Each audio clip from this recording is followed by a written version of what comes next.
Hello and welcome. This is Archangel. I have often found myself musing on whether or not there is a Mgtow gene or a Mgtow X factor within males, a certain predisposition to reject disposability indoctrination. I find the general lion's share of the male populace adheres to the devaluation thrust upon them without thinking twice. But we, the few awakened, how did we escape the brainwashing? Is there some yet-to-be-discovered impetus that predisposes us to red pill ingestion? Well, besides being mocked, belittled, devalued, treated ill, used and then tossed aside? Obviously, Mgtow is a nurture response, meaning it is environmentally precipitated. So it would be quite a stretch to suggest that awakening to and rejecting male abuse is nature-driven in any way, or that there exists an actual gene that predisposes a male to reject injustice against them, because usurping male utility and consuming male life for female benefit is nature. So nature would not commission a certain segment of the male population to rally against procreation. That would be counter to species continuance, which is the only reason nature exists, to replicate genes into the future. But still, I find myself wondering what causes a male to awaken. What predisposes one male to recognize abuse thrust on him, while another male happily justifies his own abuse and even identifies with his abuser, or worships his slave master collective? What makes one male more susceptible to awakening than another? Are there environmental cues, or is there perhaps something else? An X factor that inhabits a certain few of the male population. Some recessive gene that increases sensitivity to injustice, whether of animals, or of the planet, or of males, through devaluation. Sounds silly, huh? Well, one thing is for sure. Awakened males ooze something that other males do not. Defiance. Okay, follow me here. So, one thing females excel at is sizing up males. They have to develop this male assessment sensitivity in order to efficiently pick out the best protectors and providers from their environment for ensured survival. Present-day females who have been generously steeped in gynocentric-inspired male devaluation indoctrination, they can simply glance at a male and sense whether that male is a compliant doormat or whether he is a wild stallion that needs taming. If he is domesticated already, that's cool. If he needs to be domesticated, then females have a slew of tactics to subdue and disarm males. They can demand equality, they can play on the fragility card and squeeze out a few tears, or they can flirt with the grunting man-ape, whichever option they think will best work on whoever they are trying to manipulate. Mainstream culture likes to imbue females with super magical powers and insights. Yet, I think the woman's intuition meme is played out. This is simply another way to bestow the divine feminine with super special fairy dust abilities and otherworldly knowledge that elevates them in worth and power over man-apes. Still, I think that females can sense males that are gynocentrically compliant and those who are still unruly.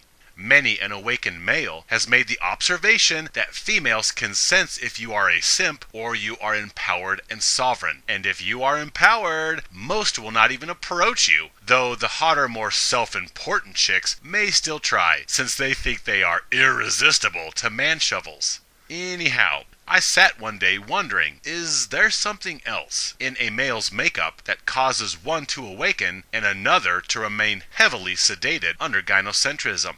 And is there a predisposition to the degree of awakening a male is capable of? For example, most males will never awaken. A small few might awaken and go as far as purple pill status, and a very minute few might even be able to achieve red pill level. But is there something as yet unnamed that has a hand in determining the degree of understanding and even rejection of the human practice of male devaluation and disposability? Is rejecting injustice against males a genetic or instinctual inheritance?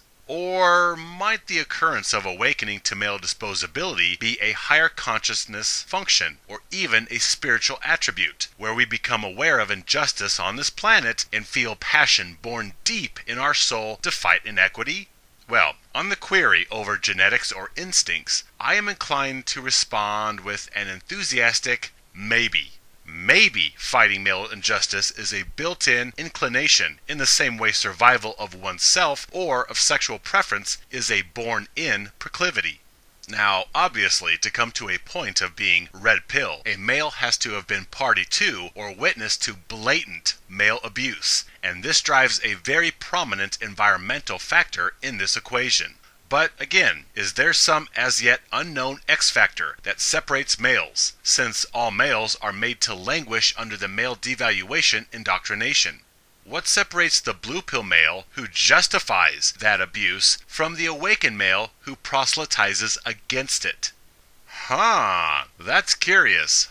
Well, let's go further. We have assumed so far that females pick up on some superhero Mgtow gene which repels them, but let's entertain an opposing argument. What if it's not something that they sense, but rather something that they do not sense in awakened males? Something that they can readily sense in blue pill males? Weakness. Okay, let's take physical looks and money or societal status off the table here. Now, why do certain boys, preteens, or teen and adult males get most of the female attention while others get nothing?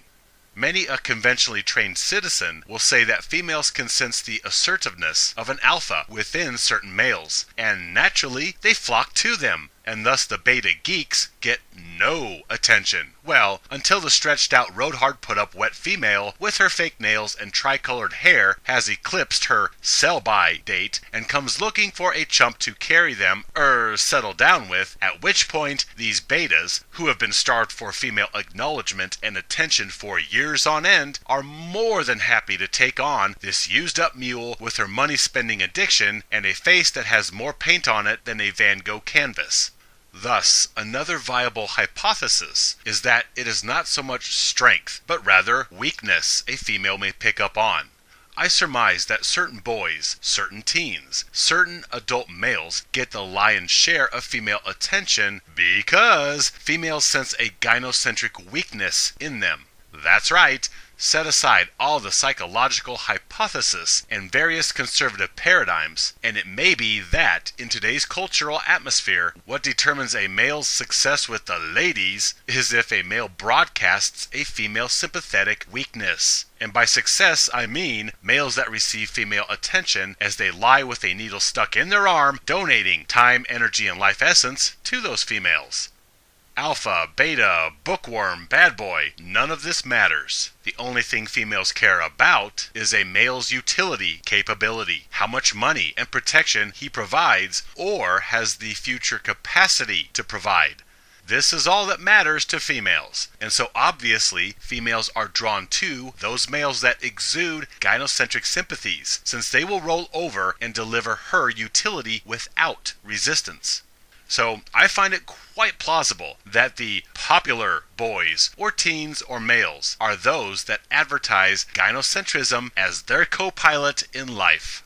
I find this a curiosity as I look and analyze life experiences and how they have led me here and hypothesize on what brings a very select few males to this point as well. It's obvious and easy to say that guys end up awakening after they have finally had enough abuse and predation, and this might be true, but still, I observe fortuitous attraction and repulsion between juvenile males and females long before gynocentrism, entitlement, and male devaluation takes hold in their psyche.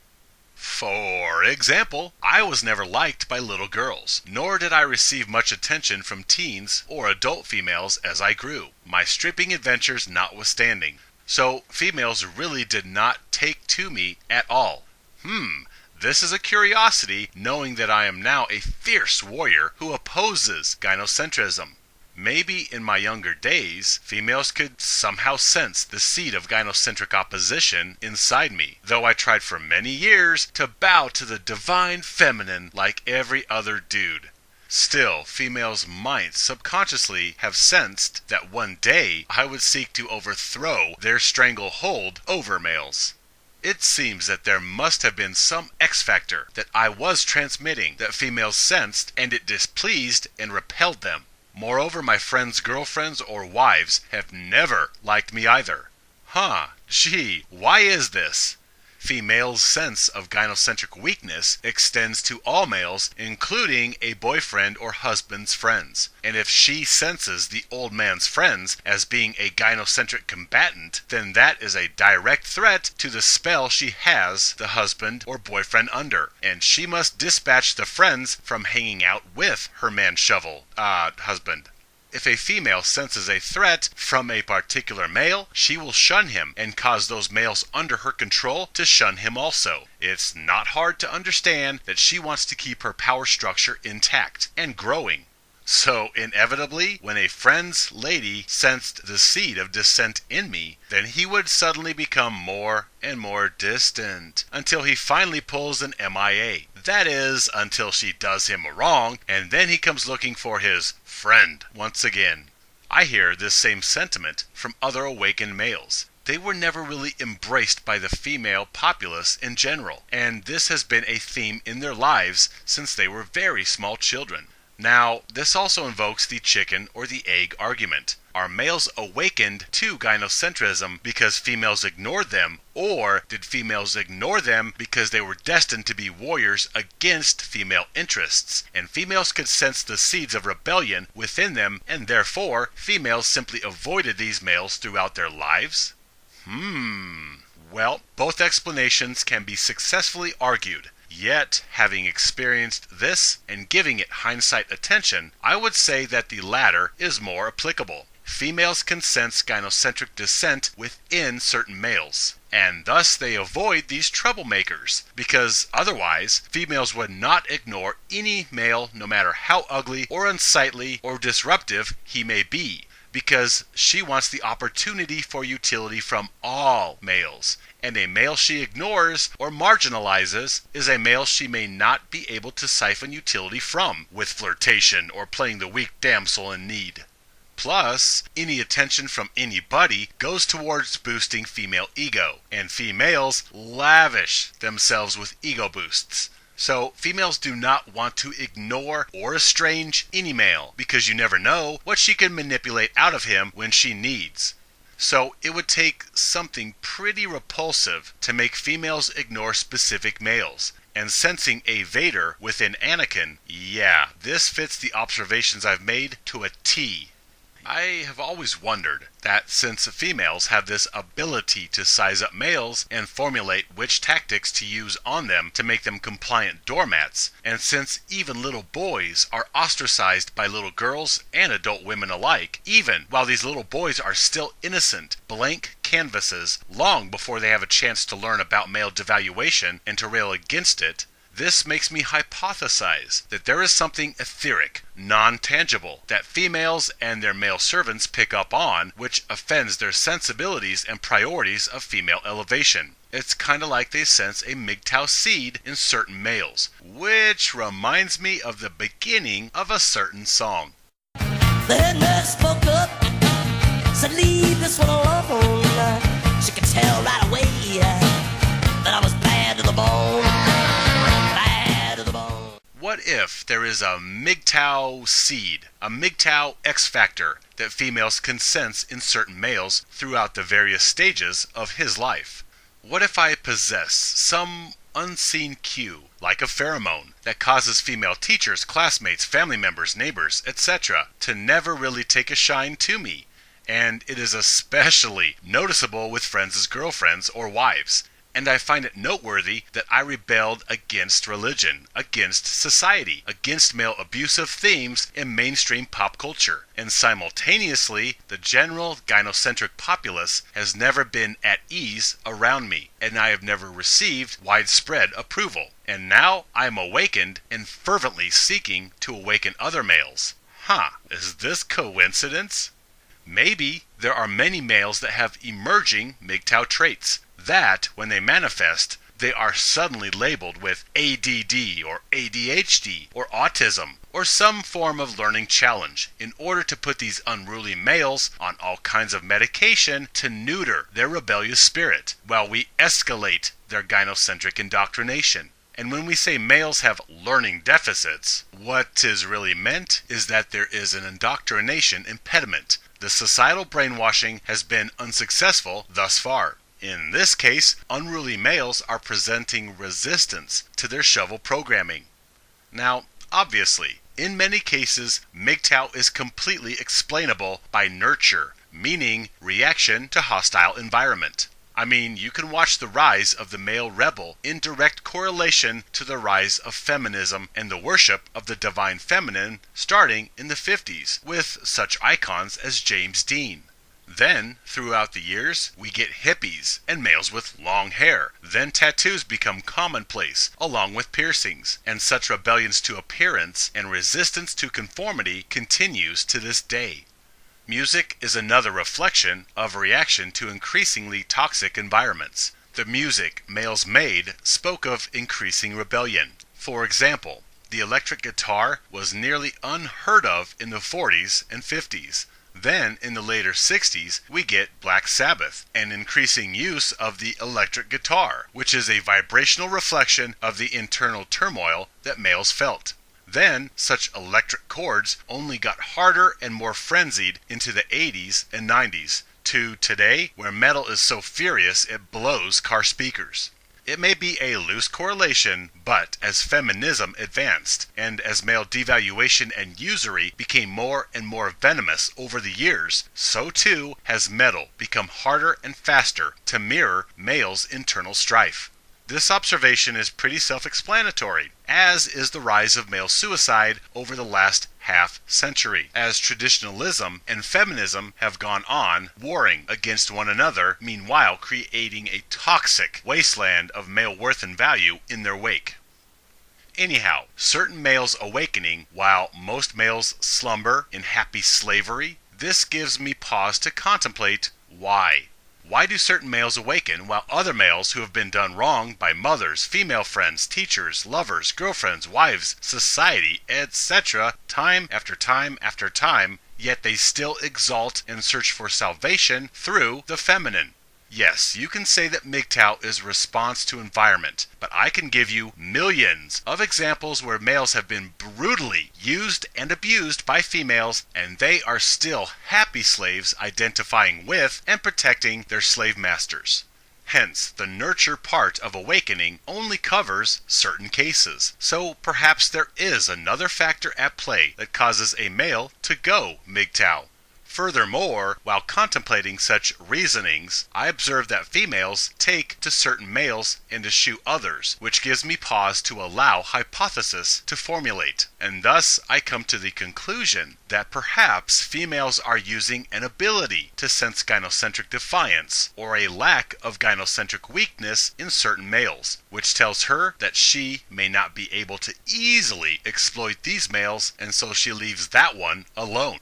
Whatever the reason, I have possessed something that females do not like. Sometimes it is subtle. Other times I can clear an entire store aisle of females. And I am happy to do my part to let females know that there are some males out there that they can't mess with. Awakened males who are completely out of their league. Now, of course, there are some females that think they are so hot that they can turn any male, and so the irreverent bad boy Mgtow may still get attention from females, because females like the challenge to domesticate a wild stallion. This inflates their ego that they did it, they broke this male, or that male, or every male that they have ever given attention to.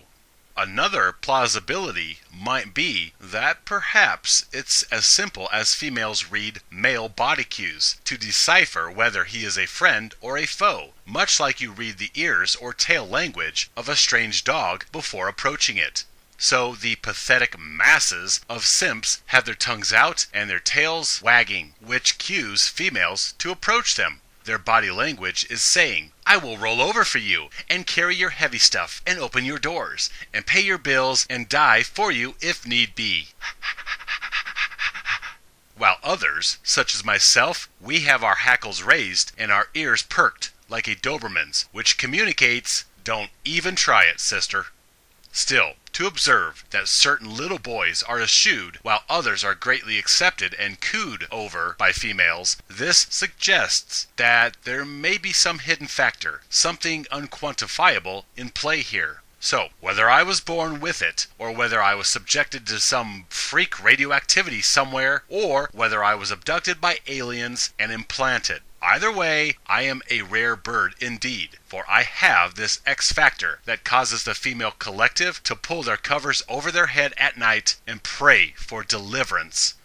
My friends, stand with me, live free.